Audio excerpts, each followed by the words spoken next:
السلام عليكم البنات، كي دايرين؟ لاباس عليكم؟ نتمنى ان شاء الله هذا الفيديو يلقاكم بخير وعلى خير. نبداو الفيديو ديالنا البنات بالصلاه والسلام على رسول الله. اللهم صل وسلم وبارك على سيدنا محمد وعلى اله وصحبه اجمعين. كيف كتشوفوا هذا الموديل ديال الكسوه موديل صيفي رائع بامتياز، وهذا الموديل هذا هو اللي داير ضجه عبر وسائل التواصل الاجتماعي. موديل جديد، ونتمنى ان شاء الله انكم تركزوا معايا وغادي نشارك ان شاء الله معكم المراحل باش هكا يمكن لكم تخدموا هذا الموديل بنفسكم. اول حاجه كنديروا غادي نحط الثوب ديالي على 4. عندي الميطراج ديال الثوب 2 متر ونص، كافيه انك تخدمي بحال هذا الموديل. المهم كنخدموا الكورساج ديالنا عادي عادي جدا كيف كتشوفوا، يعني ما كايناش شي حاجه اللي هي صعيبه. غادي نخدم الباترون الاساسي. هنا البنات خدمت التجنيحه ديالي كيف كتشوفوا. الخدمه اللي غادي تكون زايده في هذا الموديل وهو هذا التقطيعه هذه التقطيعه ديال البنات هي اللي غادي تكون زايده. كناخذ من راس الكتف حتى لهاد النقطه هذه وكنقسمها على 2 كيف كتشوفوا معايا، وكذلك الصدر حتى هو كنقسمه على 2 وكنصير بالنقط على هذا الشكل. يمكن لنا نستعملوا البيستولي او المسطره المقوسه، يمكن لنا نستعملوها. ومن هذه النقطه هذه كنهبط حتى للاسفل وكناخذ القياس ديال الاسفل كنقسمه على 2 وكنصير فقط بالنقط. هذه هي التقطيعه ديالي اللي غادي نقطع،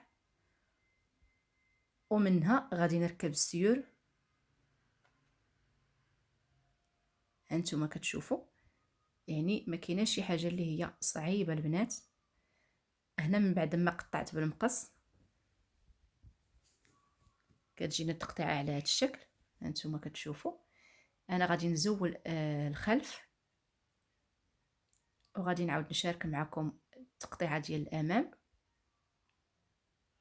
دائما البنات الا كنتو كتفصلوا بحال هذا الموديل غادي تزيدوا 2 ديال السنتيم ديال الخياطه، لان سنتيم كيمشي في التقطيعه وسنتيم كذلك كيمشي في الجوانب. هنا التقطيعه ديال الامام قطعت التقوير على هذا الشكل، هبطت ب 12 سنتيم وقورت التقويره ديالي، يعني شاركت معكم فقط المراحل. من بعد غادي ندوز التيريتات او الباندات باش غادي نصاوب العيون. هنا درت 3 ديال السنتيم على 6 او 7 سنتيم هانتوما كتشوفوا. وهنا كذلك خدمت هذا الشريط اللي هو طويل غادي نصوب منه السيور حتى هو 3 ديال السنتيم، والطول تقريبا كندير 1.5 متر او لا 80 سنتيم. بالنسبه للخدمه كنخدموا بهذه الطريقه هذه. هانتوما كتشوفوا نص سنتيم وكذلك كنتني نص سنتيم وكنخدم على هذه الطريقه هذه. غادي نخدم التيريتات ديالي كاملين بهذه الطريقه. هانتوما كتشوفوا كنحاولوا اننا ندوزوا الخياطه على الحافه بهذا الشكل، وكذلك نفس الشكل غادي نتني نص سنتيم وكنعاود نتني نص سنتيم على حساب العرض اللي نتوما بغيتو. وما كيجيو هكا رقاق، كيجيو مزيانين كيف غادي تشوفوا. ملي نكمل الموديل غادي نصوروا معكم مباشره. انا فقط بعد المراحل اللي هما اساسيين هما اللي شاركت معكم. هانتوما كتشوفوا كيجيو على هذا الشكل.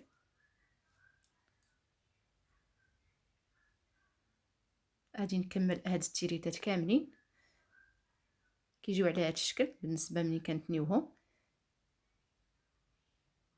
كيجيونا العيون بهذه الطريقه هذه. ملي غادي نكمل التيريتات غادي ننتقل السير كذلك نفس الطريقه باش خدمت التيريتات. باش غادي نخدم السيور عندي 2 ديال السيور، ان الموديل عندي في 2 ديال الجهات من جهه ديال الحزام. كنكمل بنفس الطريقه وكنخدم السير الثاني.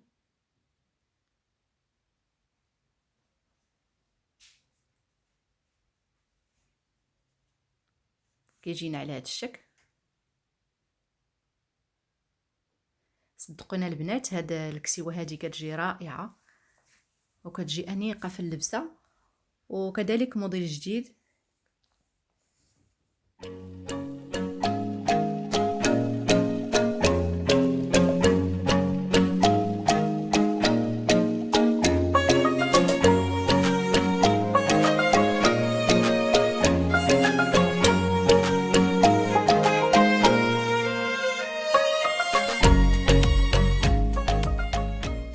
من بعد ما كنكمل التيريتات ديالي، انا هكا ستفتهم في جهه ديال الحزام، ودوزت الخياطه الاولى باش نثبتهم باش هكا ما يتحركوش ليا في الخدمه، وانتم كتشوفوا. ومن بعد التقطيعه اللي قطعنا كنخدم تقطيعه على هذا الشكل. هانتوما كيف غادي تلاحظوا معايا،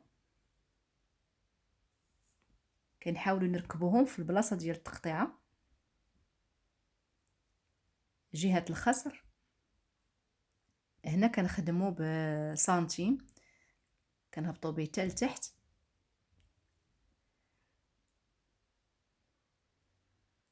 كنخدموا التقطيعه ديالنا عاديه جدا على هذا الشكل، على بعد سنتيم.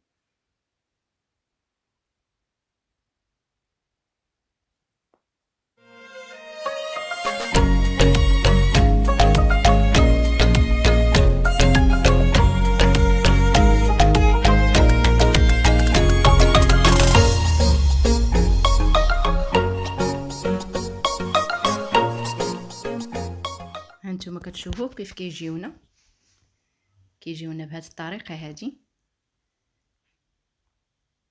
البلاصه اللي فيها القطعه، هذه الخدمه هذه خدمناها في الامام، كذلك غادي نخدموها في الخلف، يعني نفس الخدمه باش كيجيونا كل جهه فيها جوج. هانتوما الخلف.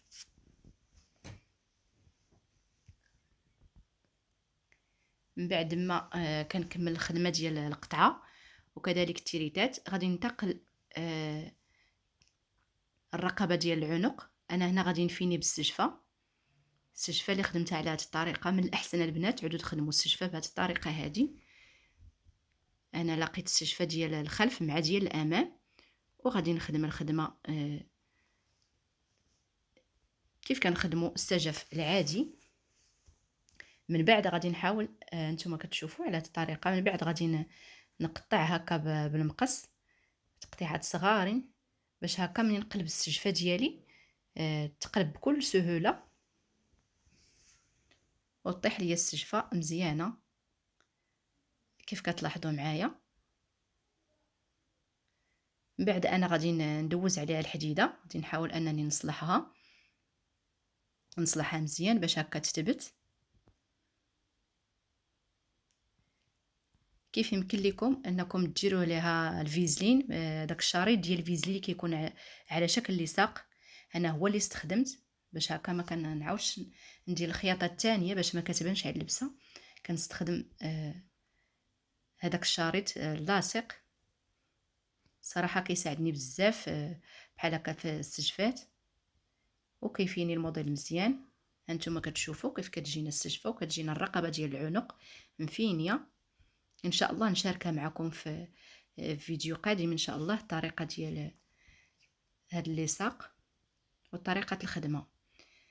ومن بعد كنكمل الكميمات ديالي، كميمات عاديين جدا بلاستيك. هانتوما كتشوفوا راني شاركت معكم الموديل من بعد ما كملته وركبت ليه السيور ديالو. كيجي على هذا الشكل، كيجي رائع البنات، انيق وجميل وفي نفس الوقت موديل اللي هو قليل في الاسواق. كتجي بهذه الطريقه هذه، والكميمات بلاستيك بطبيعه الحال. يمكن لكم تحكموا في العرض بحال يعني بغيتوا البياسه هكا مجموعه او بغيتوها مرخوفه كتحكموا بها من خلال الحزام اولا من خلال السيور. وهذا هو الموديل ديال اليوم، نتمنى يعجبكم. وهنا غادي تبان لكم واضحه اكثر. انا هنا لبست الكسوه المانكان باش هكا غادي تبان لكم واضحه. صراحه هذا الموديل عجبني شخصيا، نتمنى انه يعجبكم. وما تبخلوش علينا بلي لايك وبالدعم ديالكم، بارطاجيو باش هكا تكبر القناه، لان التفاعل صراحه قليل على القناه. كيف كتشوفوا كتجينا السجفه ديالنا مفينيه، وكذلك القطعه كتجي على هذا الشكل. ومن القطعه كنركبوا تيريتات اللي كنركبوا فيهم السيور. لكم بطبيعه الحال ما شاركتوش معكم لانه كم عادي جدا، فقط خدمناه بلاستيك. بحال هاد التفاصيل الدقيقه غادي نحاول نشاركها معكم بوحدها، يعني طريقه ديال الكم بلاستيك والسجفه وطرق اخرين نشاركهم معكم بوحدهم باش هكا يمكن لكم تدخلوا الفيديوهات ديالهم مباشره. وكان هذا هو الفيديو ديال اليوم، نتمنى انه يعجبكم. وما تنسوناش ما تبخلوش علينا بالبارطاج وبلي لايك. وما بقى لي الا نودعكم، استودعكم الله الذي لا تضيع ودائعه. في امان الله، والى فيديو قادم ان شاء الله.